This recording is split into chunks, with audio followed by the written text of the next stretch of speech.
Assalamualaikum warahmatullahi wabarakatuh. Perkenalkan Bapak Ibu dan teman-teman semuanya, kami dari kelompok satu Organisasi Arsitektur Komputer dari Paralel 4 atau dari kuliah Paralel 4. Di sini kami akan mempresentasikan hasil dari proyek kami, yaitu dari tugas proyek Prawas.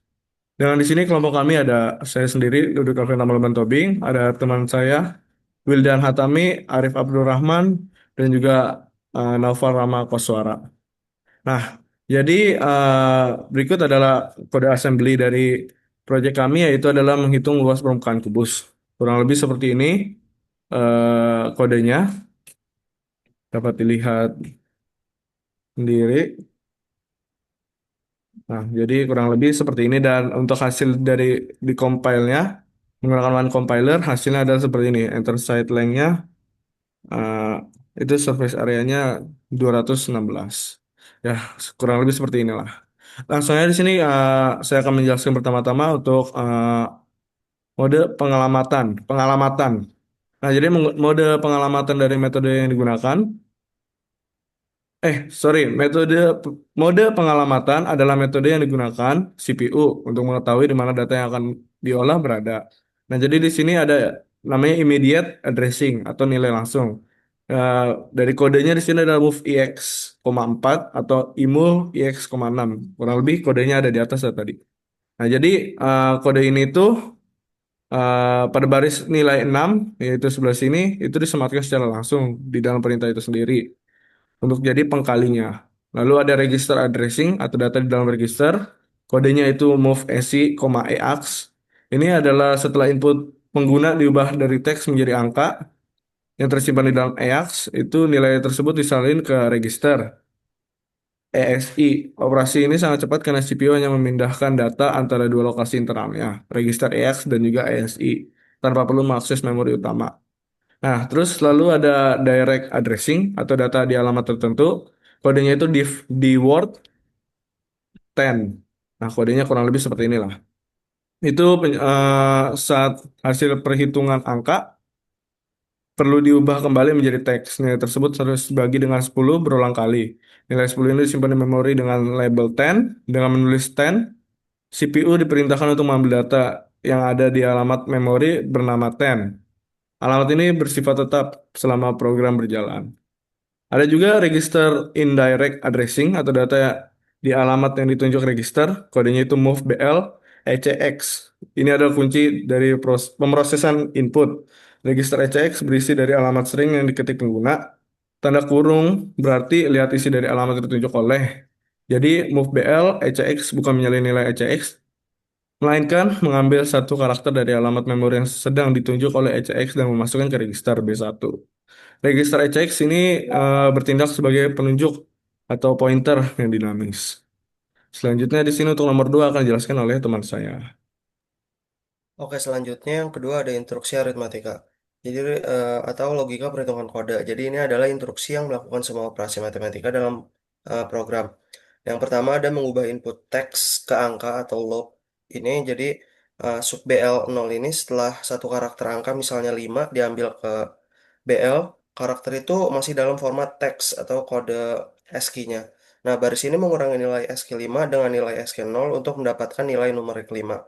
Selanjutnya ada imol EAX, EAX dan 10. Nah, jika EAX ini sudah berisi 12 dan karakter berikutnya adalah 3, baris ini mengalihkan EAX dengan 10 menjadi 120. Selanjutnya ada add EAX dan EBX. Ini kemudian nilai 3 dari EBX ini ditambah ke 120 untuk mendapatkan 123. Nah, add ini digunakan untuk mengakumulasi nilai. Selanjutnya ada eh, inch ECX ini, jadi setelah satu karakter diproses, inch atau increment ini menaikkan ECX sebesar satu agar agar ia menunjuk ke karakter berikut pada inputnya. Nah, selanjutnya ada menghitung luas permukaan. Nah, di sini ada IMO-X dan juga SI ini adalah inti kalkulasinya. Jadi, SI ini berisi panjang sisi yang sudah dikonversi. Baris ini juga menghitung sisi dikali sisi dan menyimpannya di X. Selanjutnya ada IMO X6. Jadi hasil ini tuh dari sisi kali sisi, kemudian dikalikan dengan 6 untuk mendapatkan luas permukaan kubus. Nah, selanjutnya ada mengubah angka hasil ke teks. Yang pertama itu ada div word 10, ini untuk mengubah angka misal 216 menjadi string.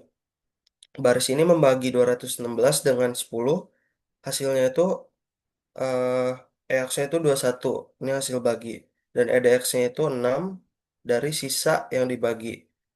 Nah, sisa bagi inilah digit yang diinginkan. Dan yang terakhir itu ada dec eddy, dec atau itu decrement yang mengurangi eddy agar pointer ini bergerak mundur di dalam buffer.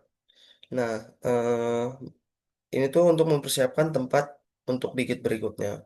Untuk selanjutnya akan dilanjutkan oleh rekan kelompok saya. Oke, saya lanjutkan untuk register yang digunakan. Nah, register yang digunakan itu ada beberapa fungsi, kayak ada untuk perintah untuk mencetak, uh, bisa kata sedikit, Wik. Untuk mencetak, jadi kayak ada mau eksekusi, kayak ada move X, jadi menetapkan sistem write. Habis itu ada move ABX satu, ada move ACX from move ABX from dan INT 0x80 itu yang memori. Jadi fungsi-fungsi ini tuh dipanggil, register itu dipanggil untuk mencetak di fungsi from ini, sistem read. Habis itu ada juga untuk perintah membaca input dari keyboard atau yang disebut sistem read. Nah, sistem read ini menggunakan ada move x3, move abx 0, habis itu move ACX side, move IDX 16, NT 0x80. Nah, ini semuanya digunakan untuk membaca keyboard. Jadi kayak mulai itu dari sistem read, standar input, dan sebagainya, memori sebagainya. Oke, bisa selanjutnya lagi. Perintah keluar dari program. Nah, ini sistem exit. Nah, ada tiga nih registernya. Ada MoveX satu, store ABX in 0x active. Nah, jadi ya bisa ada sistem exit, habis itu keluar ke nol. Artinya ini programnya udah sukses. Habis itu in 0x active itu artinya mengeksekusi perintahnya ke OS, kernel. Oke, bisa selanjutnya bisa boleh dijelaskan oleh teman saya. Lama. Selanjutnya untuk di bagian data dependensi, pertama read after write terjadi pada kode imul EAX-ESI dan imul EAX6. Jadi di instruksi imul EAX6 itu tidak bisa dieksekusi sebelum instruksi imul EAX-ESI karena instruksi imul EAX6 akan membaca nilai terbaru dari register EAX yang baru aja ditulis oleh imul EAX-ESI. Selanjutnya untuk read after write itu terjadi pada kode imul EAX EAX10 dan add EAX EBX. Jadi di sini instruksi add EAX EBX harus dijalankan setelah imul EAX EAX10 selesai menulis nilai perkalian ke EAX. Kalau urutannya terbalik, nanti nilai EAX-nya bakal nggak konsisten. Yang terakhir untuk read after write terjadi pada add EAX EBX dan move BL ECX. Jadi di sini itu at AX EBX harus selesai membaca nilai EBX dari iterasi yang sedang berjalan. Misalkan jika menjalankan instruksi move BL ECX dari iterasi berikutnya terlalu cepat, instruksi akan menulis nilai digit baru ke BL sebelum add AX EBX sempat menggunakan nilai EBX dari iterasi saat itu. Maka add AX EBX akan membaca nilai yang salah dan merusak hasil penjumlahan. Oke, baik. Mungkin sekian dari penjelasan hasil codingan dari kelompok kami. Mungkin jika ada salah kata atau kekurangan dari kelompok kami, mohon maafkan. Wassalamualaikum warahmatullahi wabarakatuh.